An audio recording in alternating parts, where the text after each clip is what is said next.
Assalamualaikum warahmatullahi wabarakatuh.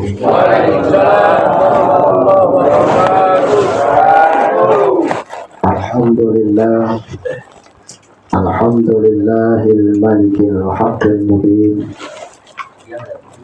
alladzi habana bil imani wal yaqin. Allahumma salli wa sallim ala sayyidina wa maulana Muhammadin khatamil anbiya'i wal mursalin wa ala alihi wa ashabihi ajma'in. Rabbi shrah li sadri, amin. Yang jawab amin, mudah-mudahan jadi orang kaya semua, banyak duitnya, buat ibadah kepada Allah Subhanahu. Rabbi shrah li sadri wa yassir li amri wahlul 'uqdatam min lisani yafqahu qawli. Hasbunallahu wa ni'mal wakil, ni'mal maula wa ni'man nasir, la haula wa la quwwata illa billahil aliyyil azim. Amma ba'du. Hadratil mukarram wal muhtaram, para guru, para alim ulama, para ustadz, para kiai, para sepuh, pesepuh, para aparatur pemerintah, para jamaah dan kesemuanya, mohon maaf, mohon tidak mengurangi rasa ta'zim dan ihtiraman saya tidak menyebutkan nama para guru dan para jamaah. Mudah-mudahan tanpa terkecuali Allah berikan sehat wal afiat, panjang umur, berkah selamat dunia akhirat. Mudah-mudahan zahir batinnya Allah berikan kebahagiaan. Mudah-mudahan diangkat harkat, martabat dan derajatnya oleh Allah Subhanahu wa ta'ala. Amin ya Allah ya Rabbal alamin. Yang saya hormati juga, yang insya Allah dimuliakan oleh Allah Subhanahu wa ta'ala, keluarga besar almarhumah Uwa Ceblek binti Haji Rimin. Mudah-mudahan yang masih pada hidup Allah berikan sehat wal afiat, panjang umur, berkah selamat dunia akhirat. Dan mudah-mudahan almarhumah Wa Ceblek binti Haji Rimin, di mana kuburnya Allah jadikan kuburnya raudhah min riyadil jannah. Segala dosa dan khilaf bahkan kesalahannya diampuni oleh Allah Subhanahu wa ta'ala. Dan mudah-mudahan dengan keikhlasan kita minta kepada Allah, mudah-mudahan beliau dan keluarga kita yang sudah wafat Allah izinkan masuk ke dalam surga ya Allah dengan rahmat-Nya Allah dan syafaat Nabi Muhammad sallallahu alaihi wasallam. Amin ya Allah ya Rabbal alamin.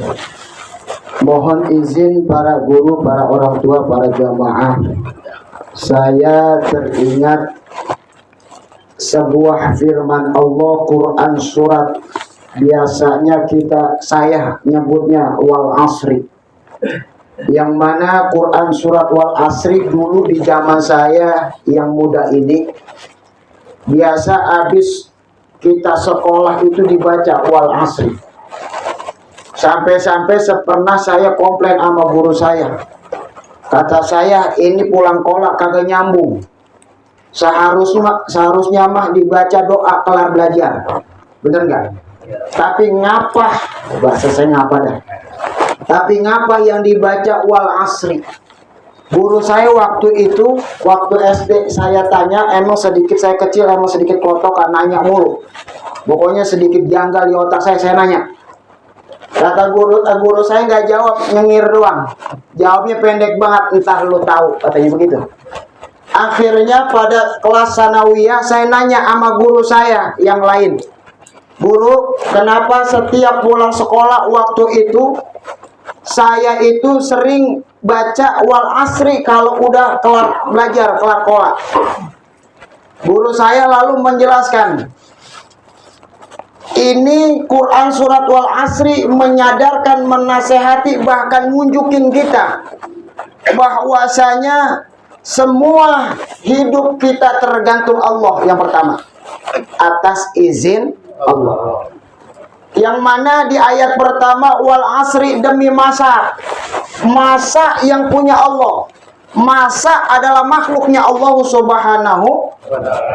Berbicara masa, kita ingat banget. Ingat kata orang tua dan kata guru. Apa yang kita ingat? Katanya, kata orang tua kita. Dulu ketika kita masih di rahim, lu begini, suka nendangin, suka muter, kadang-kadang bikin mulus emak lu, dan lain sebagainya. Ini kata orang tua. Kita ngalamin, cuman tahu, enggak tahu, apalagi ingat. Bener nggak? Ada yang ingat waktu di rahim, muternya ke kanan apa ke kiri gitu. Kadang-kadang kejeblok usus apa kagak? Ada yang ingat? Saya kayaknya bukannya nyumpahin, kayaknya kagak ingat. Ya, tapi alhamdulillah gara-gara kita punya orang tua, wasilah kita punya orang tua, kita jadi tahu. Yang kedua, guru juga menceritakan bahwasanya sebelum kita di alam rahim, kita di alam sebelumnya, yaitu alam bukan alam badukun, alam arwah, ruh. Kita sebelum alam ke rahim, kita di alam arwah tuh. Pada kumpul, pada duduk bareng, pada diri bareng, pada kongko. Bahkan ketika kita di alam rahim, di umur 4 bulan 10 hari, kita sudah dialog dengan Allah Subhanahu wa Ta'ala. Ini adalah dialog selanjutnya. Sebelumnya dialog di alam arwah. Apa dialognya? Kita berikrar kepada Allah bahwa Allah adalah Tuhan kita. Pernah dengar gak? Kita dialog bahwa Allah Tuhan kita. Semua manusia, semua makhluk Allah berdialog bahwa Allah adalah Tuhan kita. Agamanya mau Kristen kek, mau Katolik, Protestan kek, mau Hindu kek, mau Buddha kek, mau Konghucu kek, mau Kongguan kek, bebas. Semuanya menyadari, berikrar, meyakini bahwa Allah adalah Tuhan kita. Setuju? Tetapi ketika kita dilahirkan, itu adalah namanya takdir. Kalau bukan takdir, ya nasib gitu. Kita milih orang tua kita siapa. Kita pengen banget, misalkan dilahirin dari keturunan Jokowi, biar jadi gampang jadi wakil presiden, kan begitu.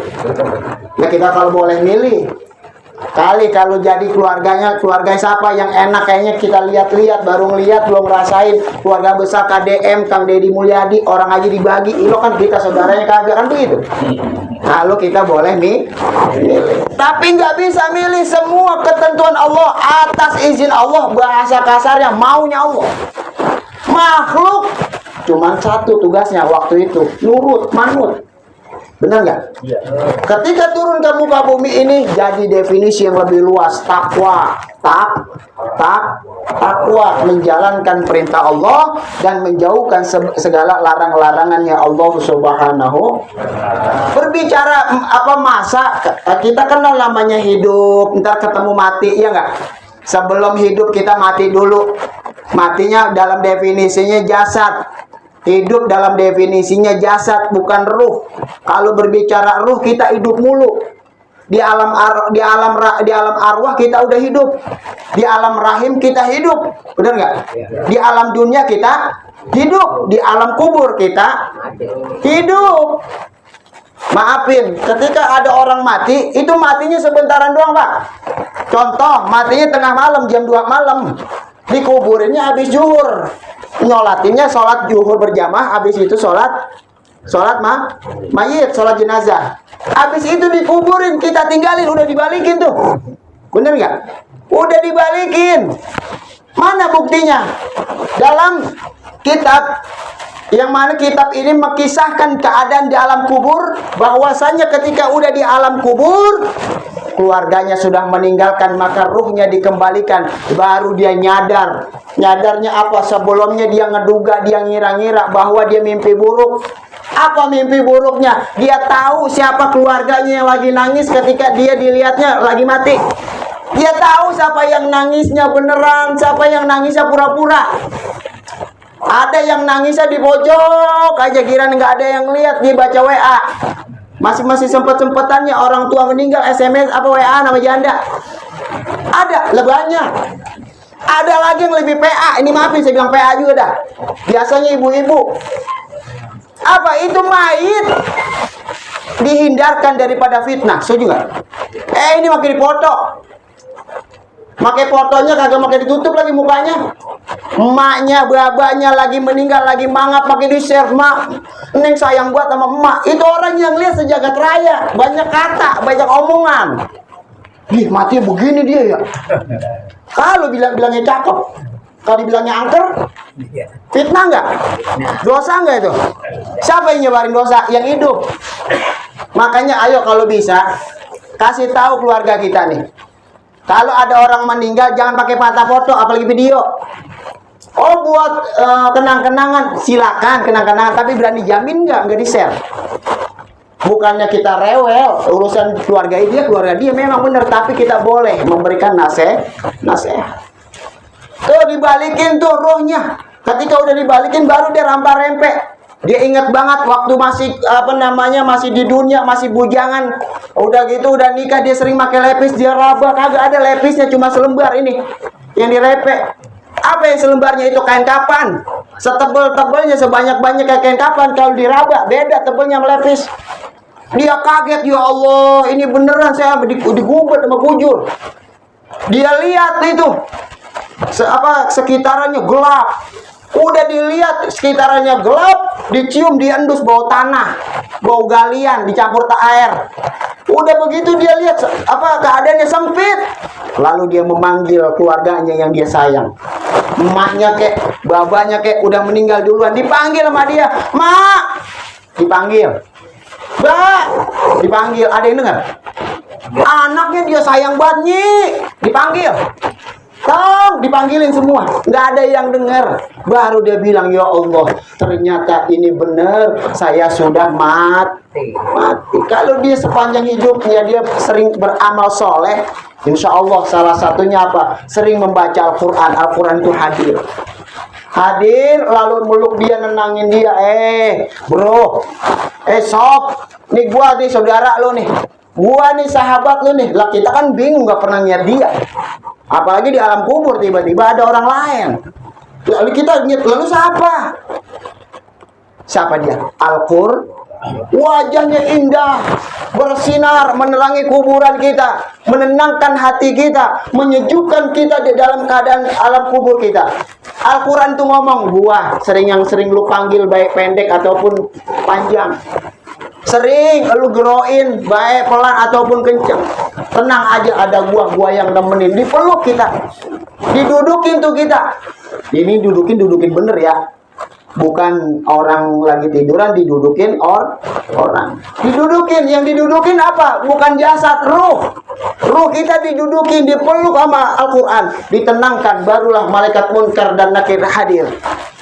Sebelum malaikat munkar nakir hadir bertanya untuk almarhum, ini Al-Quran ngomong, silakan para malaikat Allah bertanya.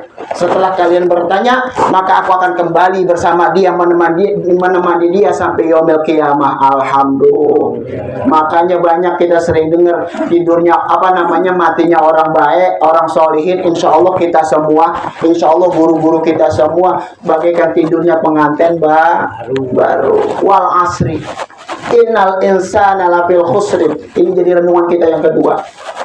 Sesungguhnya kita ini dalam keadaan rugi, bahkan terlaknat oleh Allah Subhanahu wa taala. Mana buktinya terlaknat? Innad dunya mal'unatun mal'unun ma fiha. Sesungguhnya dunia beserta isinya itu dilaknat oleh Allah Subhanahu wa taala. Kalau dalam hadisnya illa bidzikrillah, kecuali orang yang ingat Allah. Tapi dalam Quran surat Wal Asri, siapa yang tidak mendapatkan kerugian? Pertama, innal insana lafil khusrin illa alladzina amanu, kecuali orang yang beriman. Siapa orang yang beriman? Orang yang percaya sama Allah, orang yang yakin sama Allah. Benar nggak? Kalau yakin sama Allah, percaya sama Allah, tapi sama manusia guji, brengsek, dengki dan lain sebagainya, berarti dia percuma tuh, bohong-bohongan percayanya. Berarti dia tidak bersyukur sama Allah Subhanahu wa taala. Mana buktinya? percaya sama Allah, wah luar biasa, sholat tunggang-tungging, ketika keluar musola ngeliatin orang, bid'ah, kafir. Lah orang enak banget dikata-katain, neraka nih, neraka. Pada tahlilan ini, Nabi kagak pernah tahlilan, bener Nabi kagak pernah tahlilan, tapi Nabi tahlil. Kan bedanya cuma begini nih, tahlil dibaca dewek, bener nggak? Kalau tahlilan rame-rame. Tapi kalau orang yang udah mati namanya apa? Tahlilin. Tinggal kita pilih maunya tahlil, apa tahlilan, apa ditahlilin. Bener nggak? Gampang nggak? Pengen tahlil silakan sendiri, boleh nggak? La ilaha illallah, la ilaha illallah. Mau bareng-bareng namanya tahlil, mendoakan almarhum dan almarhumah keluarga kita yang sudah wafat. Kalau kita udah mati, gantian namanya tahlil lin. Kan gitu doang ya. Bedaan sama in. Gara-gara an dan in udah recok dah. Orang Amerika, orang Yahudi, orang kafir pada udah ke bulan. Lah kita masih ribut aja sama apa namanya? Tahlilan sama yasinan. Yasin gak diajarin sama Nabi, katanya malam Jumat. Ulama mengajarkan kita malam Jumat. Yang pertama, orang malam Jumat itu orang meninggal datang ke rumah, balik ngeliatin, ngelongok nih keluarganya. Misalkan yang meninggal laki, dilihat tuh apa bininya doain dia apa kagak pertama. Yang kedua, WA-an gak sama laki yang lain. Lah takutnya lakinya mati, lebih bininya WA nama lain, kejanjian pakai video callan. Ya Allah, malam Jumatan orang mendoain lakinya, nyahnya, babanya pakai video callan deh. Abang di mana malam Jumat nih bang? Share deh berapa kali malam Jumat, hening jadi halal-halalin gitu. Siapa itu? Enggak, bukan orang sini. Insya Allah bukan orang sini, tapi orang sono. Iya, malam Jumat itu mereka ke rumah. Mana buktinya? Dalam kitab Daqaiqul Akhbar ada 2 lembar nih. Yang lembaran yang pertama di halaman 14 bagian pinggir. Halaman 14 pinggir. Kalau halaman 18 bagian tengah, di paling bawah dua-duanya. Baginda Nabi Muhammad sallallahu alaihi wasallam bersabda, yakhrujul amwat. Kalau yang tengah, kalau yang pinggir, yakhrujul arwahul amwat. Bedanya apa? Arwahnya. Yakhrujul amwat, itu orang yang sudah meninggal, sudah mati, keluar malam Jumat. Selain malam Jumat apa? Idul Fitri, Idul Adha, malam Asyura, mereka keluar tuh, melongok keluarganya, saudaranya, sahabatnya. Wa yuqifuna ala fi buyutihim. Lalu mereka berhenti di depan rumah mereka. Depan pintu dilongok. Kong Daliman doain bininya kagak, bini udah ada nih. Kayaknya mau Kong Daliman ini udah doain gua nih, udah jalan lagi sama Peda. Mau bonceng nyamperin janda. Mudah-mudahan Kong Daliman sehat walafiat, panjang umur, banyak duitnya. Amin. Itu dia pulang, dilihat dilongok di rumahnya. Apa yang diharapin? Yang pertama, minimal keluarganya ngedoain, bacain suratul Fatihah ila hadratin Nabi Muhammad sallallahu alaihi wasallam dan lain sebagainya. Para keluarga, para sahabat kita tambahin boleh. Sampai Nabi doang juga boleh. Lalu kita sebutin almarhum dan almarhumah keluarga kita. Misalkan saya punya baba, Abu ya Kiai Haji Abu Bakar Jamal bin Haji Aki, Al-Fatihah. Itu baba saya ngelongok, alhamdulillah ini atuh anak gua, doain. Tapi baba saya nggak pernah sedih, Pak. Saya bilang nggak pernah sedih kalau anaknya nggak doain. Lah dia mah gampang, biarin anak gua 27, doain 10 tuh alhamdulillah. Makanya Pak, manfaatnya banyak anak, banyak bini begitu. Ya Bu, ya Bu. Bu. Iya berdebat ya. Bapak saya nggak pernah sedih dia. Dia udah pikir begini lah anak gua banyak, 27 nih, nggak yang ngedoain cuma 10, sisanya 17 yang nggak ngedoain, nggak apa-apa. Nggak apa-apa. Alhamdulillah. Yang penting apa? Minimal dalam hidup kita, kalau kita sudah mati, minimal anak keturunan kita, saudara kita mau dan bisa ngedoain kita, walaupun hanya baca suratul syukur bisa haulin. Benar nggak? Illal ladzina amanu wa amilus shalihat. Yang kedua beramal soleh. Apa amal soleh? Melakukan kebaikan dan tidak merugikan orang lain. Setuju nggak?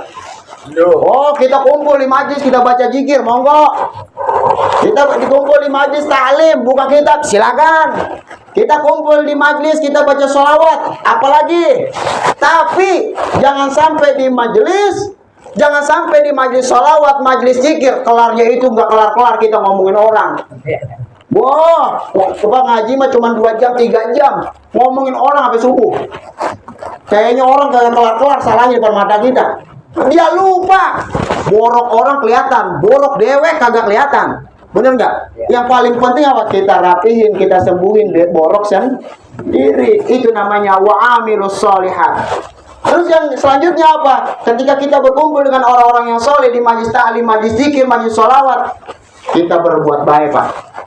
Berbuat salah juga silakan, pilihan dah. Iya enggak? Karena apa? Dalam Quran surat Al-Isra ayat 8, Allah Subhanahu wa taala berfirman, "In ahsantum li anfusikum wa in asatum falaha." Jika kita berbuat baik, maka sebenarnya perbuatan itu akan kembali lagi kepada kita, Pak. Apabila kita berbuat buruk, maka perbuatan buruk itu lagi kembali lagi kepada kita. Makanya saya bilang pilih dah. Kita ngatain orang dari jauh, mudah-mudahan kepaduk. Itu walaupun itu orang kepaduk, lain kali kita bukan kepaduk, Pak, ketabrak truk.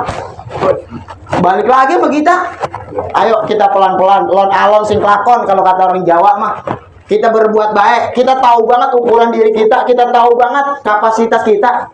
Kira-kira banyakan salahnya, banyakan benernya? Saya nih, Pak, paling banyak kayaknya emang nggak ada benernya. Gitu aja dah. Dari 100%, kayaknya benernya cuma 0-1. Min 01 dah, sisanya salah. Tapi luar biasanya Allah Subhanahu wa taala memberikan nasihat kepada kita. Siapa orang yang merasa salah, bahkan dia memvonis dirinya, kayaknya saya nggak dimaafin sama Allah, dosa saya luar biasa banyak dan besar. Kata Allah apa? Rahmat Allah lebih besar daripada murkanya Allah Subhanahu wa ta'ala. Makanya enaknya jadi umat Islam selalu diberikan kesempatan untuk tobat, taat kepada Allah Subhanahu. Yang ketiga, yang kedua tadi wa'amilus sholihati wa tawassaw bil haq, memberikan nasihat kebenaran. Di mana memberikan nasihat kebenaran? Pertama, di rumah ada orang tua. Orang tua kita kalau kata kita tuh katrok, ketinggalan zaman, jangan dilihat itu, tapi dilihat hatinya, dilihat kasih sayangnya. Karena dengan tangan beliau, karena dengan lisan beliau, bahkan hatinya beliau, kita gede. Bahkan kita udah punya anak, bahkan kita punya cucu. Kita terima kasih sama Allah Subhanahu wa taala. Dengan kita bersyukur kepada manusia, maka kita termasuk bersyukur kepada Allah Subhanahu wa taala di rumah. Yang kedua, kita mencari nasihat, bahkan memberikan nasihat di majlis ta'lim, di majlis ilmu, majlis zikir, apalagi yang paling utama masjid dan musola. Karena ada orang rajin banget ke majlis, ke musola, ke masjid, agak udah cukup gue ngaji. Padahal apa? Tandanya syiar agama Allah, garda paling depan adalah masjid dan musola. Kalau masjid dan musolanya pada kosong, kan pernah dengar tanda-tanda hari kiamat. Moga tuh masjid, musola juga udah banyak yang jadi masjid, tapi kosong. Naudzubillah summa naudzu. Yang terakhir, watawassaw bil haqqi watawassaw bis sabr, memberikan nasihat kesabaran. Ini paling ribet, Pak. Paling berat kata saya mah. Sabar ya. Enak kok kita ngomong. Emang apa dia? Kita nggak tahu, kita nanya lagi. Iya, motor dia hilang. Lah, baru buat lunas. Kita bilang sabar ya. Kira-kira gampang itu kita terima? Lah kagak, paling ngomong, lu ngomong enak, gampang banget sabar. Lu buat motor gua hilang itu baru buat lunas, iya nggak? Iya. Makanya diajarkan kalau kita pengen bahagia dunia akhirat, dalam sabda Rasulullah Sallallahu Alaihi Wasallam, yaitu salah satunya pengen bahagia dunia akhirat, wa badanu alal bala'is sabir, banyakin sabar atas ujian, bahkan bala, bahkan musibah setiap kehidupan kita. Apabila kita sabar, maka man utiyahunna faqad utiya khairu dunia wal akhirah, mendapatkan kebaikan bahkan kebahagiaan dari Allah baik di dunia maupun di akhir.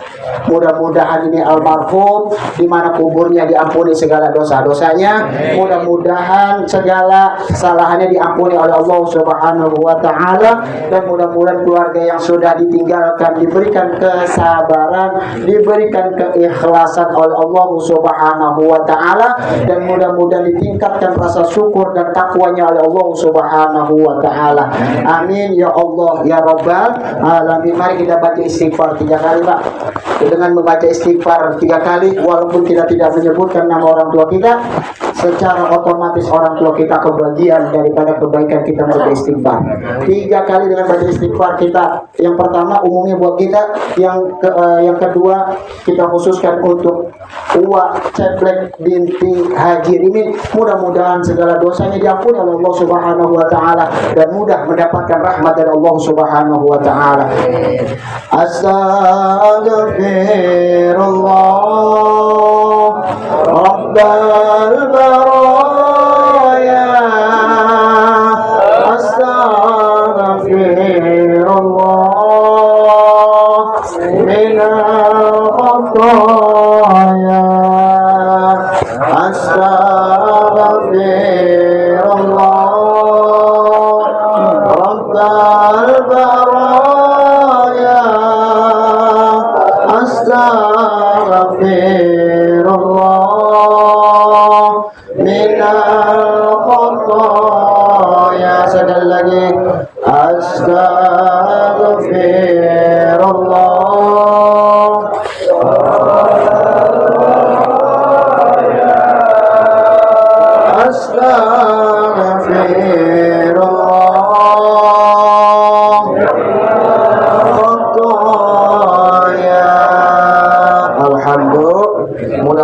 istighfar kita dan bacaan kita yang lain diterima oleh Allah Subhanahu wa taala. Mudah-mudahan guru-guru saya, orang-orang tua saya yang pada malam hari ini hadir dan yang tidak hadir, Allah jaga iman dan Islamnya dalam keadaan sehat walafiat. Semoga zahir dan batinnya Allah berikan kebahagiaan. Amin ya Allah ya Rabbal.